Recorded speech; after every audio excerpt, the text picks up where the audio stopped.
Suspect is in custody. All right. And welcome to the debut episode of GladTV, and I am your host, DJ Glad. Okay, our very first guest has quite a track record in the industry around some of the most legendary figures. Right. Yeah, look at them giving themselves props. But anyway, let us welcome Hurt Nasty. Hey, welcome to the show. Well, we're glad to have you here. No pun intended. Yo, it's been a minute, Glad. Man, I ain't seen you since we was last at the LBP concert, man. Spencer and them's coming out up front. I almost missed your phone call from when you called me. But it's good to see you again, man. Man, you good. Go ahead. But anyway, I know how it is in this business. You lose track of time. 1 minute you're in LA, scheduling interviews, and the next year down in Miami, they're doing blow off of, titties and VIP and whatnot. You raking up old memories right there, Glad. Come on, man. You better than that, man. In-depth analysis, man. But yeah, let's not dwell on those times. We in the future right now. So let's get right into it. Yeah, man. So Hurt Nasty. Right. Where did you get that name? My real name is Leotis Thompson. Hurt Nasty actually came from Luke when I was working down at the Pink Poom Poom Room.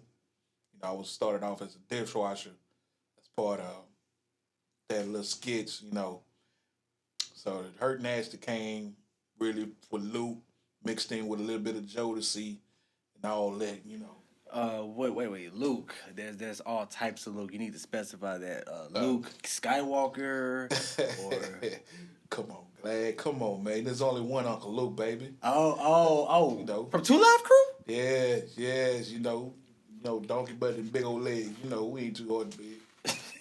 You know how it is. Come on, Glad. Well, okay. How'd you even meet them? Well, again, like I said, I was started off as a dishwasher down at the Pink Poom Poom Room. You boys down that Southern Circle, you know what that is. Anybody that was chilling circuit diving during that day made a stop down there. Mass Charter. That gave me my first, my actual first startup, during that time, man. Hold on, did you say the Pink Poom Room? Yeah, the Pink Poom. That's something that rolls off your tongue. Everybody knows about it. It brings back a lot of Chuck D, Luke, Jodeci. If anybody that came up from between that 88 Beat Street era up into, the Boom Blacks, everybody knows about that. Trust me. Okay, you said all that, but you really didn't. You need to give us the details of how did Hurt Nasty, like how did that come about? Come on, Glad. If I do everything for you, then ain't even no interview. But I guess I can go ahead. Wikipedia, we don't trust their analysis anyway. But yeah, Wikipedia's 50-50. I'll give you that.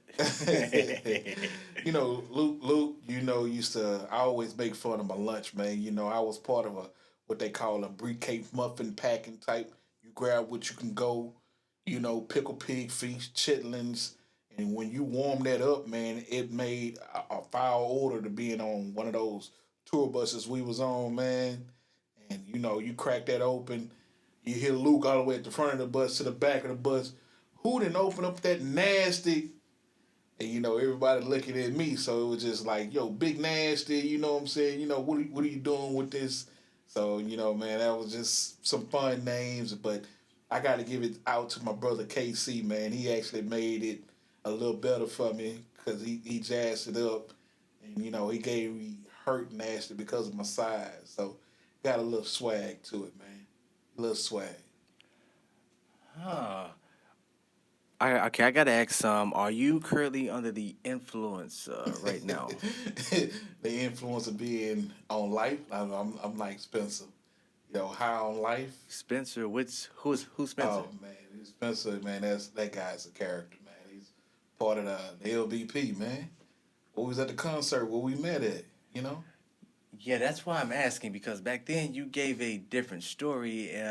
Matter of fact, I recorded it and I had it transcribed, and yeah, you said something along these lines, and I quote, You were leaving work one night, and you said you guessed it was one of the first performances of, we're gonna say it was the, I'm gonna assume it was Two Live Crew at this time. So you were headed to your car. You saw some cats about to run up on them, and they all look like, and I don't mean no disrespect, but they look like African children, the kind that you see in those infomercials. Oh, okay. And you said, and I'm quoting you, your direct words. $1 can feed this child for X amount of days, and then you said, but anyway, you walked over to stop the ass whooping that was about to fall upon them. And then you said, once again, still quoting you. You see a brother my size running up on you, I'd be scared of me. And you said they were grateful. So why is this story turning up a little bit different? It's the times, Glad. People today don't want to hear a story about me saving somebody's life. At first, that story, what you're saying, is true. But superhero movies are all the rage right now. So I would think that people will. Could you put your Hurt Nasty putting on a cape saying, "Here I am"? You know what? That would actually be pretty fire right there. Yeah. I mean, come on. They had a movie in 2010 called Kick Ass. I think the world would be ready for something like that right now. I'm just saying, at that particular time, I don't think, Uncle Stan Lee was wanted to cast me for anything for, Hurt Nasty, walking around in some Rumpelstiltskin boots and tights. Trust me, that actually looks nasty. Nothing appealing about that. What do you mean? They had a black guy playing Spawn in the 90s. Yeah, but, he was physically in shape. You look at me, you know what I'm saying? You're like, whoa. Hey, you get what you got. Okay, so you said this story is true as well. You have two conflicting stories. So no, I have a continuation of the first story. Okay, continue that one. Well, again, like I said, I saw him out there in the parking lot. I proceeded to assess the situation as best as I could. Proceeded to kick ass beyond the reasonable doubt. Right. And, luckily for that, they saw my services, because Hurt Nasty was known to lay down the hand of the law during that time of the day. But weren't you in the streets, though? So how you land on the law? I'm always in the streets. I keep my ear to the streets. I know what's going on with everything. Is that right? Well, I will say that story, it kind of reminds me of a movie I've seen before. Something along the lines of what was that movie? Hold on, let me Google it real quick. That's what it's called. The Blind Side. Well, yeah. Why does it sound like that? I'm actually good friends with Mike Orr. Mike O. I actually 6'4", 315. I'm 6 foot 330. What's the difference? I was actually his bodyguard because Mike, he was a nice guy. Man. Wait a minute. So you telling me Michael Orr won Super Bowl ring with the Baltimore Ravens? Yep. Offensive tackle, 6'4", 315 pounds. He needs a bodyguard. He needed a bodyguard. Is that what you're telling me? Yeah, man. Mike was a nice guy. People don't understand that the bigger you are, the more people want to test you. So they consider it as being friendly. And I used to tell Mike all the time because he was a giving guy. He spoke lighter than Michael Jackson. When people come up, he didn't know how to say no. Even with the women, I stood in for him a couple of times. I had to take a couple for the team, I went and, I went down. I stayed at the free clinic, but hey, we got through it. And when he won his Super Bowl ring in his speech, he not only thanked his family, he also thanked me as well. People didn't pay attention to that. Where did he mention you in that speech? Yeah, right before he got towards the end, if I left out everybody that was part of my entourage and crew, I was in there. What they say, what don't go unnoticed or what's understood don't have to be explained. That's why I'm at with it, Glad. Come on, baby. Okay, so you took quite a few for the team, and you stayed down at the clinic. So I'm led to believe that you rawed quite a few chicks back in the day. Did any groupies? Anything results of that, or? I might got some kids that I don't know of, but hopefully if they see this interview, they don't try to come after me. Hey, the statute of limitations is up. But man, working in, like I said, starting off in the poom poom room, I knew how to get by with certain things, whether if claps, whatever type of itch, rash, burn, odor that was going, that was always secure down there at Eckers, man. You know what I'm saying?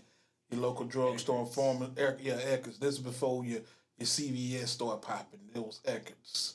Or, you know what I'm saying, you had what they called the street apothecary down there in the South where we was. So yeah, man, I'm very familiar with how to protect myself, man. Okay, so regarding this whole bodyguard for him thing, how'd you even transition over to being his bodyguard after? Matter of fact, the better question would be: did you start working for him right after your tenure with 2 Live Crew? No, it was I had a couple other roles. I was on the set of Independence Day with Will. I actually jumped back. I was down there in Jurassic Park. Um, I was a shoe-in for Planet of the Apes. I did Jumanji. And I actually was a set director for, people forget all about this movie, but Fat Beach. Fat Beach. I don't think we're too familiar with. Yeah, Fat Beach was a local hood opera, man. It was some of the best guys. Sam's from Lean on Me. He was one of the stars. Oh, I think I remember that. Well, I think there was a scene where he was on a pier or something, idolizing it after a cheeseburger or something like that. Yeah, man. Oh, yes. I remember seeing that. I was actually there, man. So I definitely sympathize with him in that situation because when you hungry, man. But burgers were like $1 back then. It's hard. If you can say it's $1, but if you ain't got the money, what do?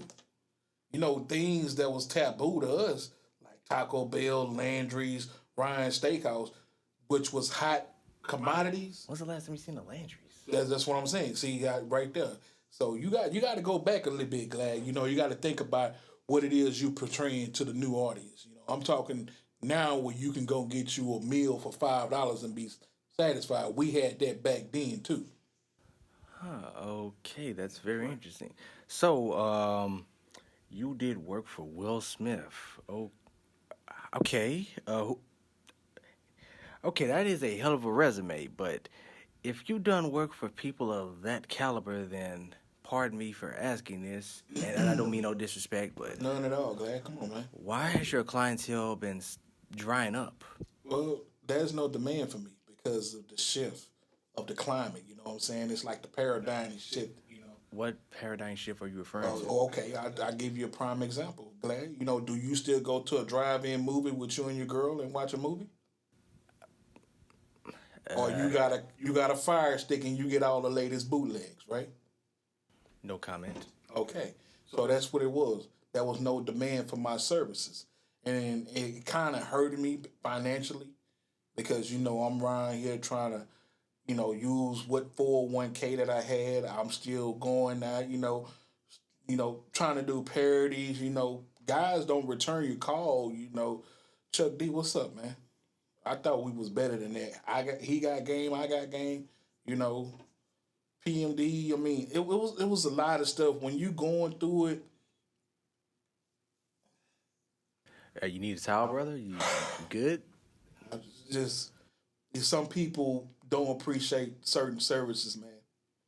Like when you actually going through it, and when you're there at that time, they know your value, but once you turn it in beer caps, eating leftover ham sandwiches, you give a drunk a drink instead of puffing pink, people look at you a little different. Okay, that sounds like you've been through a lot. But, I'm glad to hear that you're able to, keep surviving in this business, in this climate, especially with this, flu 2.0 going around. But before we wrap this up, let me ask you, what are you doing these days to, stay active, stay away from the bottle cap game? Man, besides making my own personal home workout DVDs,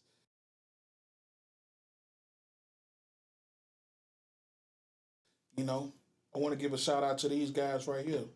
They hired me as head security detail. All right, UPOE. UPOE. Could you show that for the camera? Come on, man. Come on. Y'all know what it is out here. It is UPOE. Yeah, UPOE. I've heard of those guys. You know, the new organization. I have a few interviews lined up with a few of those guys. Giving opportunities to a lot of slaying Hollywood actors, Yeah, you know, rappers, you know, anybody, man. You just reach out to them guys. They doing great things over there, man. Yeah, I'm real good friends with them. Yeah. Yeah. Well, then you should know, Glad. Come on, man. You got to spread the word. But you know, you don't tell everybody everything. You know, some things you just gotta. What's to say it's the best kept secret if nobody else is tasting the recipe, Glad? Come on now. I mean, come on, I gotta get those flashbacks before they blow up. You know. I got you. But yeah, man, you know, they doing great things over there, man. You know, opportunities for guys who seem to be down on their luck, you know, trying to prosper.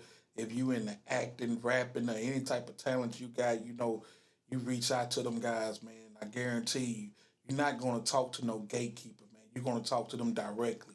They want to know what your passion is. What do you have a passion for? And how can we bring that to fruition? Either it's by voice or visual. So you let them know what it is you're trying to accomplish, man. And again, I thank y'all guys, you know what I'm saying? 2 guys that started that organization. Excellent, man. Excellent. That kind of sounds like a presidential speech, like you're about to run for something. Man, I wish it, but when you speak from the heart, everything sounds, congeal, baby. Everything sounds congeal. Everything sounds congeal. Well, like I said, it's good to see that you're out here, you know, staying busy and whatnot. You have any other people you want to shout out? Oh man, again, you know, a lot of cats that I work with, man, you know, how Casey. Oh, sorry to cut you off, but an assistant just told me you had a brief stint as chief of security for President Ronald Gump. Yeah, what happened with that? Man, you know, I was on those campaign tours during 2016. Started off, you know, Ronald Gump. When it started getting a little bit, you know, kind of disrespectful, you know, throwing the middle finger to Mo Hiding, you've seen the flashes. If you're a black person working at my company, the first day, on your first day, we make sure, without fail, to make sure that Popeyes is catering the Tuesday special. It depends. Sometimes it's Wednesday and we can't get them out on that day. But that's another story. The point is, the Tuesday special is because I know they can afford it. Oh, Glad. I know you got your ear to everything. But, you know, I just couldn't be associated with a lot of that stuff, so I decided to resign away from it. You mean you got fired? We're going to be politically correct. I resigned. So you got fired? All right, fine. He fired me. Yes, he fired me. Why? From head of security for the president of the United States to, how do you get fired? And when you too right said, Fred, you know, it's morals that you live on. And the consequences I knew as being chief staff for Ronald Gump, one of the things is that when you strong-minded and you going at him, he can't take that. You know, he thought this was The Apprentice all over again, so he told me, "You're fired." Yeah, well, that kind of does sound like him. I will give you that. But before you get out of here, do you need a towel or something? You're sweating like you're on the first 48 or something. I mean, this isn't an interrogation or nothing, you know. It's just asking questions. Oh, hey, man, I look like rotisserie chicken over here. Glad, you know, yeah. But it's good to see you again, though, man. Again, like I say, y'all guys get down with UPOE, man. You know, I appreciate it. You know, everything that they have done for me. You know, I'm financially stable and able to do things I want to do right now. All right, well, hey, man, we're glad you stopped by. You know, we're good to see you in great health, clearly with the bees running down you. And, you know, glad to see you still doing what you love. But, you know, just make sure you be safe out here. And, you know, in regards to, you know, your past, you know, make sure you get checked before you start burning. You know, we good, Glad. We good. I'm happily married now, so I don't really talk about that much until you just brought it up. All units respond. You stupid motherfucker! Suspect is in custody.